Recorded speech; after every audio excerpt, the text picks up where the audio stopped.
Hello दोस्तों, कैसे हैं आप सब। दोस्तों, जैसा कि आप डिस्प्ले पे देख रहे हैं, मैंने लिखा है HTTP and HTTPS status code. Basically ये जो स्टेटस कोड जो मैंने लिखा है 401 403 404 500 503 504 एंड 204, बेसिकली और भी कोड्स हैं जिसके बारे में हम डिटेल में जानेंगे।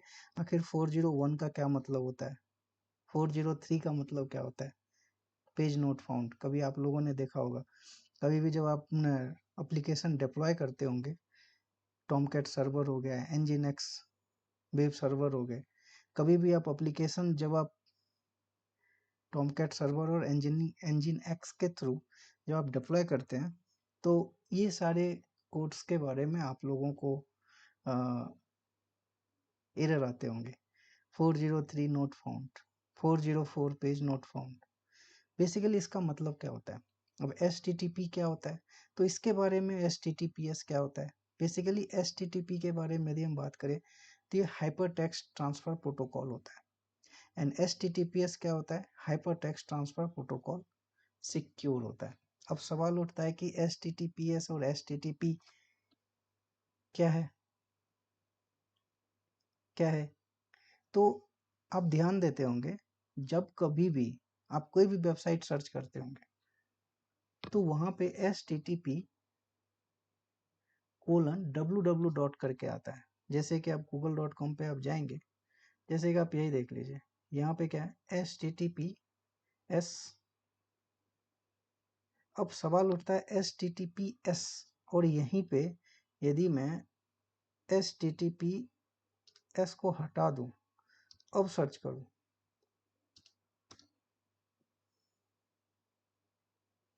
तो देखिए बेसिकली ये HTTPS बेसिकली ये सपोर्ट नहीं कर रहा है। क्यों नहीं कर रहा है, क्योंकि ये सिक्योर नहीं होता है, और HTTP का ही ये एडवांस वर्जन है। HTTP का ही जो है ये एडवांस वर्जन है। जैसे कि HTTPS अभी सर्च नहीं हो रहा है, HTTP अभी सर्च नहीं हो रहा है। HTTP आप बेसिकली क्या होता है, HTTP जो है और HTTPS का एडवांस वर्जन है HTTP। ठीक है, एस HTTPS क्या है, एडवांस वर्जन है। किसका एडवांस वर्जन है, HTTP का। अब सवाल उठता है कि HTTP एडवांस वर्जन आखिर इसमें क्या क्या है जो ये एडवांस वर्जन है। बेसिकली ये क्या प्रोवाइड करता है, बेसिकली ये सिक्योर और एनक्रिप्टेड वे में आप कोई भी वेबसाइट आप सर्च करते हैं। अब सवाल उठता है, आप अपने लैपटॉप में या मोबाइल में आपने ये वेबसाइट सर्च की, ठीक है, ट्विटर.com आपने सर्च किया, तो सवाल ये उठता है कि आप जिस इंटरनेट से कनेक्ट हैं और जो जिस भी लैपटॉप और पीसी में आप इस वेबसाइट्स को देख रहे हैं, सर्च कर रहे हैं, क्या उसको कोई इंटरसेक्ट तो नहीं कर लेगा। या आपके पीसी, आप जैसे आप इससे थोड़ा कंफ्यूज हो जाएंगे। आप कभी भी ऑनलाइन बैंकिंग यूज करते होंगे। ऑनलाइन बैंकिंग जब यूज करते हैं तो उसमें क्या होता है, आप अपना यूजर नेम पासवर्ड डालते हैं, तब जाकर आप अपने अकाउंट में लॉग इन कर पाते हैं और किसी को पैसे ट्रांसफर करते हैं।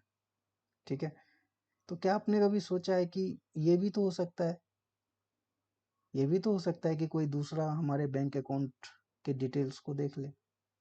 इंटरनेट इंटरनेट तो सभी यूज कर रहे हैं, इंटरनेट तो सभी यूज कर रहे हैं, तो ये भी हो सकता है कोई आपके बैंक अकाउंट के डिटेल्स एंड पासवर्ड ले ले,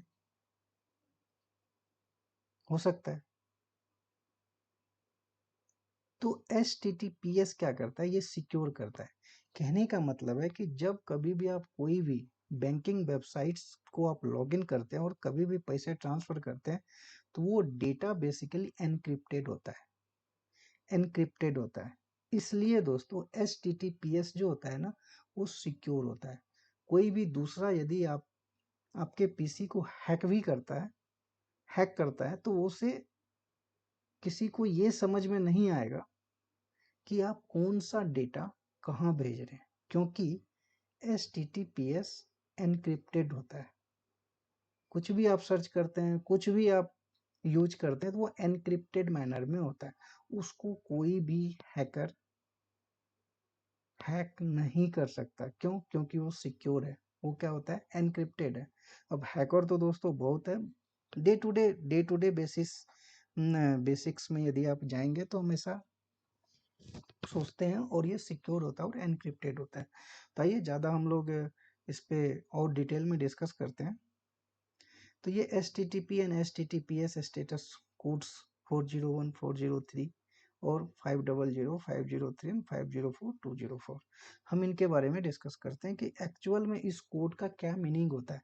जब कभी भी हम वेबसाइट्स को सर्च करते हैं, कभी भी हम वेबसाइट्स को डिप्लॉय करते हैं, किसी भी एप्लीकेशन को, अब एप्लीकेशन को हम डिप्लॉय करेंगे तो किसी वेब सर्वर पे डिप्लॉय करेंगे या डॉकर में डिप्लॉय करेंगे, डॉकर में डिप्लॉय करेंगे, या आप जेनकिंस में डिप्लॉय करते हैं, CI/CD करते हैं, कंटिन्यूस इंटीग्रेशन कंटिन्यूस डिलीवरी करते हैं। तो उसमें क्या होता है, जब कभी आप बिल्ड नाउ पे क्लिक करते हैं, एक फ्री स्टाइल प्रोजेक्ट बनाते हैं, पाइपलाइन प्रोजेक्ट बनाते हैं, तो उसमें क्या होता है, जब आप बिल्ड नाउ करते हैं तो क्या होता है, कोड्स आपका जनरेट होता है। वो क्या करता है, गिटहब से कोड लेके आता है और फिर वो क्या करता है, बिल्ड नाउ जैसे ही करते हैं तो वो क्या करता है, उसको डिलीवर करता है और किसी भी सर्वर पे डिप्लॉय करता है। और वो सर्वर हो सकता है nginx हो सकता है, टॉमकैट सर्वर हो सकता है, या वो डॉकर हो सकता है। तो उसमें यूजर्स नेम और पासवर्ड्स, कभी ऐसा होता है कि आपने बिल्ड नाउ किया और वो सक्सेसफुल नहीं हुआ, फेल हो गया, तो आप जब एरर चेक करते हैं तो वहां पे आप एरर देखते होंगे 403 नोट फाउंड। तो एक्चुअल में उसका मीनिंग क्या होता है, आज हम उसी के बारे में डिस्कस करेंगे और वो सारी चीजें हम डिटेल में डिस्कस करेंगे। तो आइए देखिए, जैसा कि डिस्प्ले पे आप देख रहे होंगे HTTP एंड HTTPS, ये क्या होता है, same set of status code होता है, ठीक है। और HTTPS क्या है, hyper text transfer protocol secure. ये essentially the secure version of HTTP। ये सिक्योर वर्जन होता है किसका, जो भी हम लोगों ने डिस्कस किया, ठीक है। और इसमें बेसिक डिफरेंस क्या होता है, सिंपल HTTP प्लेन टेक्स्ट होता है, ये सिक्योर नहीं होता, ये डेटा को एनक्रिप्ट नहीं कर पाता। आप कोई बैंकिंग वेबसाइट्स को आप सर्च करेंगे तो हो सकता है यदि किसी ने इंटरसेप्ट किया तो हो सकता है HTTP पे आप क्या सर्च कर रहे हैं, क्या उसमें ढूंढ रहे हैं, क्या आप भेज रहे हैं, वो सारे इंफॉर्मेशन हो सकता है वो इंटरसेप्ट हो जाए। बट HTTPS पे यदि आप सर्च करते हैं, क्रोम वेब ब्राउजर HTTPS, अभी आप देख रहे होंगे तो मैंने HTTP किया तो इन्होंने क्या किया, HTTPS ही लिया क्योंकि ये सिक्योर है। क्यों सिक्योर है, क्योंकि ये add a layer of encryption using SSL and TLS। कहने का मतलब है secure socket layer and transport layer security provide करता है और डेटा को एनक्रिप्टेड रखता है, वो किसी दूसरे को इंफॉर्मेशन नहीं प्रोवाइड करता है। तो आइए देखते हैं हर एक के बारे में। अभी जैसे इंफॉर्मेशनल के बारे में 100 कंटिन्यू, 100 क्या बताता है, जब कभी भी आप सर्च करते हैं, कोई भी वेबसाइट जब आप डिप्लॉय करते हैं या बहुत सारे एरर्स आते हैं, तो हम आज उसी एरर्स के बारे में 100 नोट फाउंड, या 101 not found, 200 not found, 201 not found, आइए उसके बारे में हम डिस्कस करते हैं। अब जैसे इंफॉर्मेशनल में 100 का मतलब क्या हुआ, कंटिन्यू, मतलब हमारा वेबसाइट्स कंटिन्यू रनिंग में, कोई भी एप्लीकेशन हमारा कंटिन्यू रनिंग फेज में, ठीक है। 101 का मतलब क्या हुआ, स्विचिंग प्रोटोकॉल, ये क्या होता है, स्विचिंग करता है। स्विचिंग प्रोटोकॉल का मतलब यदि मैं ट्रांसमिशन और सब चीज़ों के बारे में बोलूँ, स्विचिंग का मतलब क्या होता है, जैसे स्विच करना, स्विच इन द सेंस क्या हुआ, वन पाथ से एक, यदि हमारा ट्रैफिक वन पाथ से फ्लो हो रहा है, ठीक है, और एक पाथ में यदि इशू है तो वो क्या करेगा, दूसरे पाथ पे स्विच कर जाएगा। कहने तो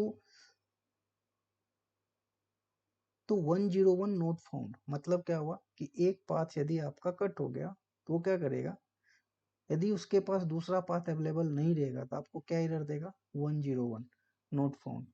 मतलब क्या हुआ, उसके पास जो दूसरा पाथ है वो अवेलेबल नहीं है, तो वो क्या करेगा, उस प्रोटोकॉल को, उस डेटा ट्रैफिक को स्विच ही नहीं कर पाएगा। अब सक्सेस के बारे में डिस्कस करते हैं। सक्सेस क्या होता है, 200। 200 का मतलब क्या होता है, ओके। हाँ ठीक है, आप कोई भी वेबसाइट्स आपका ओके है, सारी कॉन्फ़िगरेशन ओके है, तो आपको क्या है, ओके नोट फाउंड। मतलब क्या हुआ, 200 200 नोट फाउंड। कहने का मतलब है okay not found, not a perfect. Your websites, your application not a perfect. 201 क्या करता है, क्रिएटेड। कहने का मतलब आप कोई भी यूजर नेम पासवर्ड कुछ भी आप क्रिएट करते हैं, आप तो कभी जब कभी भी आप ईमेल आईडी डालते होंगे, क्रिएट करते हैं, तो कभी क्या लिखता है वो, 20 ईमेल आईडी नॉट फाउंड। इसका मतलब क्या हुआ, ईमेल आईडी आपने नहीं बनाया, या आपके पास जो आप ईमेल आईडी डाल रहे हैं उसमें कुछ मिसिंग है, तो वो किस टाइप का एरर जनरेट करेगा, वो जनरेट करेगा 201 नॉट फाउंड। 204 का मतलब क्या हुआ, नो कंटेंट। कहने का मतलब है कि किसी भी डेटाबेस में यदि कोई भी डेटा आप रखते हैं, और वो वीडियो हो सकते हैं, फाइल हो सकते हैं, ऑडियो हो सकते हैं, कुछ भी, किसी भी एन नंबर ऑफ डेटा, किसी भी टाइप का डेटा हो सकता है, आप एक पार्टिकुलर डेटा यदि आप सर्च कर रहे हैं और वो फाउंड नहीं हुआ, तो क्या बोलेगा, बोलेगा 20 पेज नॉट फाउंड। तो वैसे ही 206 कहने का मतलब है कि कुछ डेटा अवेलेबल। 206 का मतलब क्या होता है, पार्शियल कंटेंट। कहने का मतलब है 206 पेज नॉट फाउंड। मतलब क्या हुआ, डेटा जो आप सर्च करना चाह रहे हैं वो डेटा तो मिला, बट पार्शियली मिला, 100% नहीं मिला। अब रीडायरेक्शन का मतलब क्या होता है, 300 multiple choices, 301 moved permanently, 302 found, 304 not modified. तो दोस्तों ये जो चीजें हैं ना, बेसिकली जब आप किसी भी एप्लीकेशन को डिप्लॉय करते हैं, किसी भी कंटेनर में, वेब सर्वर पे, डॉकर पे, कुबरनेटिस क्लस्टर पे, एनजीएनएक्स वेब सर्वर पे, तो मल्टीपल जब आप एप्लीकेशन डिप्लॉय करते हैं, वो अलग अलग टाइप्स के एप्लीकेशन हो सकते हैं, वो फ्लिपकार्ट हो सकते हैं, उससे multiple number of as per requirement जो भी चीज़ें हैं हम उसमें डालते हैं, तो उस हिसाब से जो है ना, उस हिसाब से वो एरर कोड जनरेट करता है as per requirement, what you define in application, what your requirement, what do you want in your application. तो as per requirements, application requirements, हम क्या करते हैं, ये सारे कोड्स जो यूनिवर्सल होते हैं। तो 304 का मतलब क्या हुआ, नॉट मॉडिफाई। 302 का मतलब क्या हुआ, फाउंड बट टेम्पोररी रीडायरेक्टेड। कहने का मतलब है, रीडायरेक्टेड का मतलब क्या हुआ, कोई भी पाथ, मान लीजिए कि आपने स्लैश डाल के, कोई भी हम लोग क्या करते हैं, स्लैश डाल के हम कोई भी पाथ, उसको यदि रीडायरेक्ट करना है, कहने का मतलब है कि आप कोई भी चीज़ें सर्च कर रहे हैं, वो नहीं मिला, तो वो क्या करता है, रीडायरेक्ट कर देता है। प्रॉक्सी के टर्म में वो क्या करता है, उस यूआरएल को किसी दूसरे पाथ से वो रीडायरेक्ट कर देता है। यदि वो रीडायरेक्ट अवेलेबल नहीं है, आपने कॉन्फ़िगर नहीं किया है उस वेब सर्वर के कॉन्फ़िगरेशन में, तो आपको कौन सा एरर आएगा, 302। 301 मूव्ड परमानेंटली। कहने का मतलब है कि आपने जो कॉन्फ़िगर किया है वो परमानेंटली आपने कॉन्फ़िगर ही नहीं किया, इसलिए आपको एरर क्या देगा, 301 पेज नॉट फाउंड। अभी आइए 40 के बारे में डिस्कस करते हैं। Client error, 400 bad request, 401 unauthorised, 403 forbidden, 404 not found, 405 method not allowed, 406 not applicable, 407 proxy authentication required, 408 request timeout, 409 conflict, 410 gone, 429 too many request, 500 internal server error, 501 not implemented, 502 bad gateway, 503 service unavailable, 504 gateway timeout। तो दोस्तों ये जो code है basically ये code HTTP and HTTPS, क्योंकि finally कोई भी application आप डिप्लॉय करते हैं तो यूजर्स ही तो उसको, या तो आप उसको टेस्टिंग फेज में रखते हो, किसी भी एप्लीकेशन को टेस्टिंग पर्पस से डिप्लॉय में डॉकर पे डिप्लॉय करते हैं या कुबरनेटिस क्लस्टर पे डिप्लॉय करते हैं। तो डिफरेंट रिक्वायरमेंट्स के हिसाब से डिफरेंट हम एप्लीकेशन को टेस्ट करते हैं। मैंने जेनकिंस का उदाहरण दिया, जैसे 400 बैड रिक्वेस्ट, 400 ये क्या है, client error, client side error, client error, 400 bad request. अब सवाल उठता है क्लाइंट का मतलब क्या हुआ, क्लाइंट का मतलब क्या हुआ। बेसिकली जो क्लाइंट का मतलब होता है कि जैसे आप और हम जैसे यूजर्स कोई भी एप्लीकेशन को आप और हम जो यूज करते हैं वो क्या होता है, क्लाइंट। तो 400 bad request, 401 unauthorised, unauthorised error कब आता है, अनऑथोराइज्ड जब कभी भी किसी भी एप्लीकेशन को, इन केस आपने टॉमकैट सर्वर पे, ठीक है, आपने क्या किया, अनऑथोराइज्ड, अभी अनऑथोराइज्ड, मैं आपको प्रैक्टिकल एग्जांपल अनऑथोराइज्ड का जो है ना, जब कभी भी जेनकिंस में CI/CD आप करते हैं, कोड पिक करते हैं कहाँ से, गिटहब से। गिटहब से जब हम कभी भी कोड को पिक करते हैं तो वहाँ पे क्या होता है,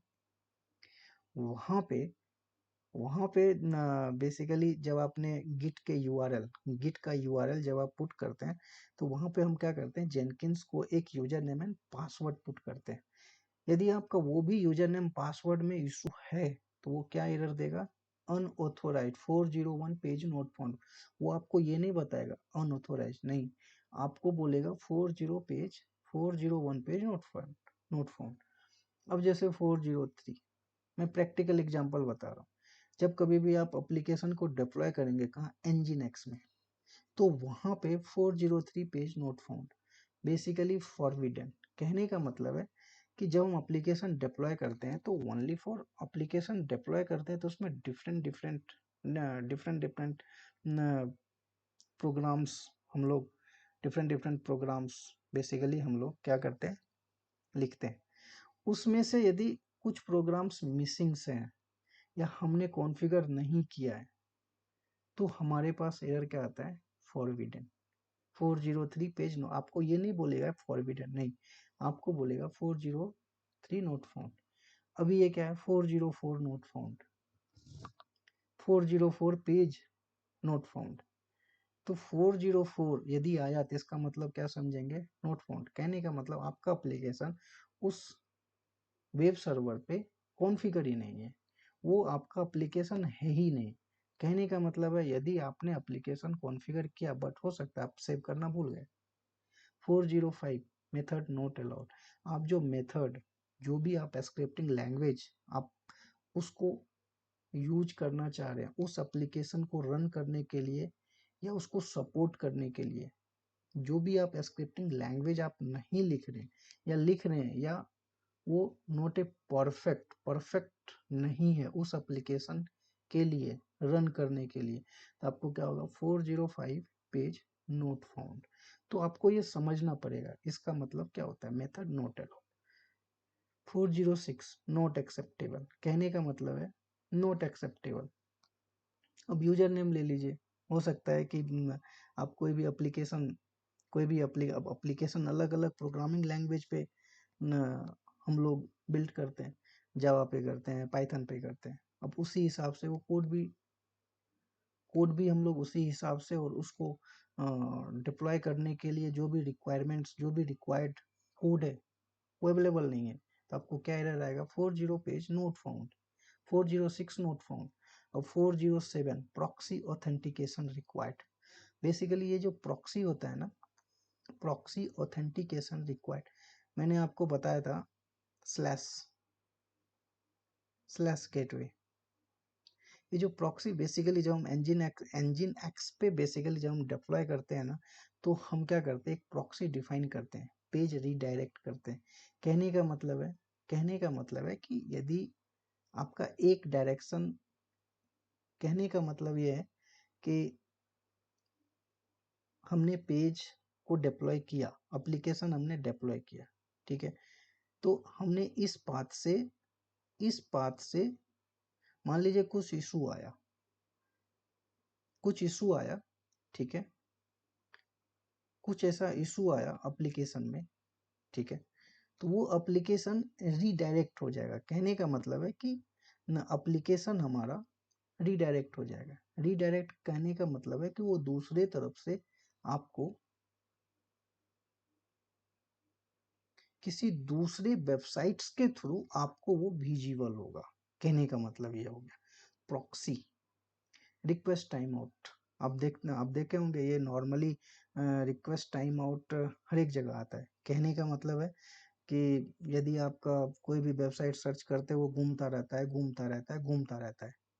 तो आप कुछ देर के बाद देखेंगे अरे यार हमारा वेबसाइट तो ओपन ही नहीं हो, तो वहाँ पे क्या आता है 408 नोट फाउंड।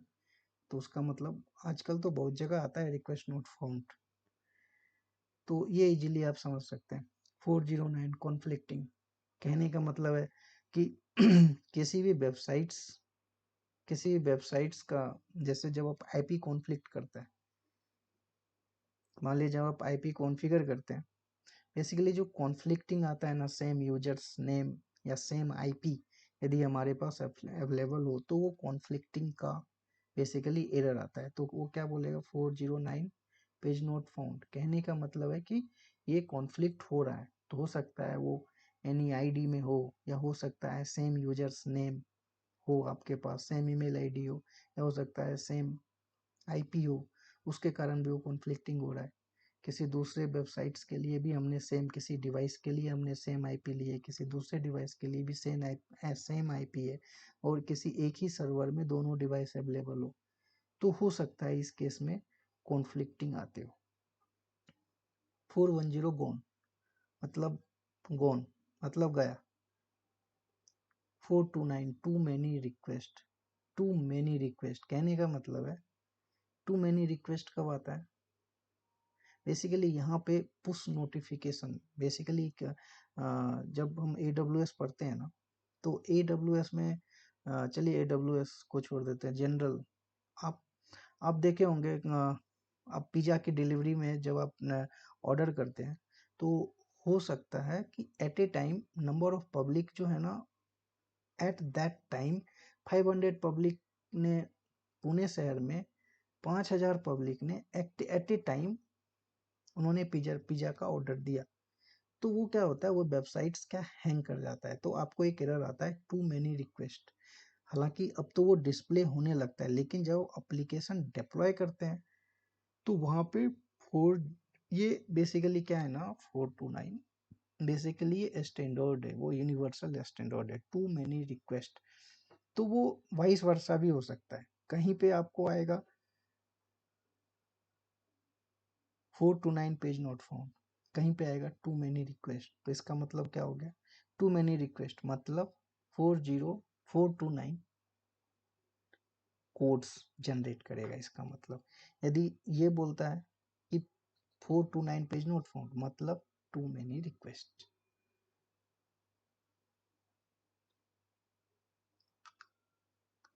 400, अब सर्वर एरर, सर्वर के रिगार्डिंग हम डिस्कस करते हैं।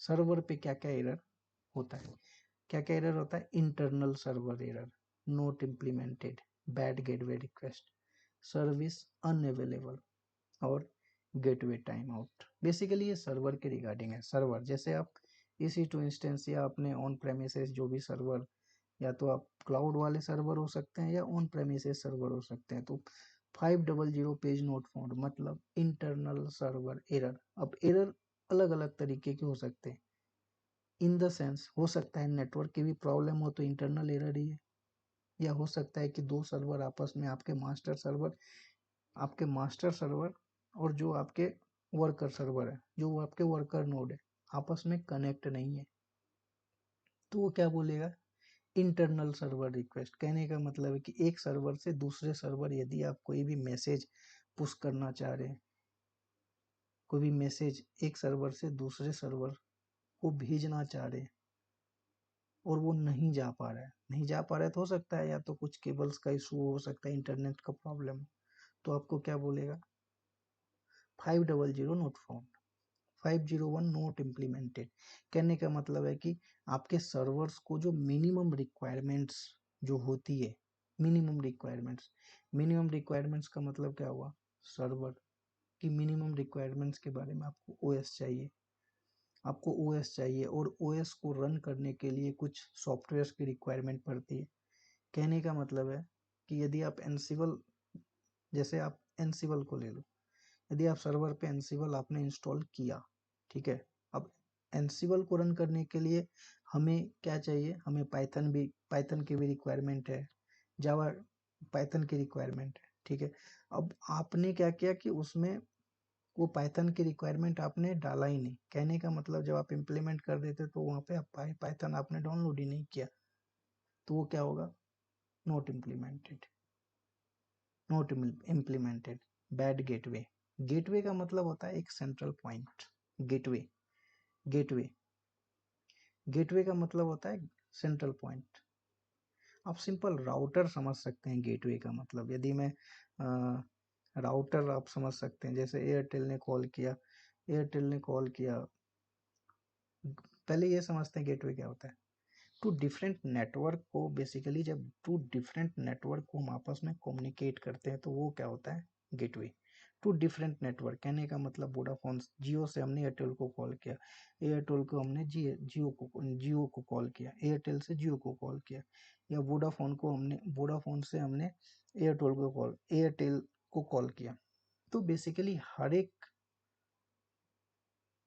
नेटवर्क का एक अपना राउटर होता है, तो कॉल जो ट्रांसफर करेगा दूसरे नेटवर्क से कम्युनिकेट जो करेगा, तो वो क्या होता है, वो बेसिकली राउटर के थ्रू ही वो डायरेक्शन, जो रूट जो डिफाइन करता है, बेसिकली रूट जो सजेस्ट करता है वो कौन करता है, राउटर करता है।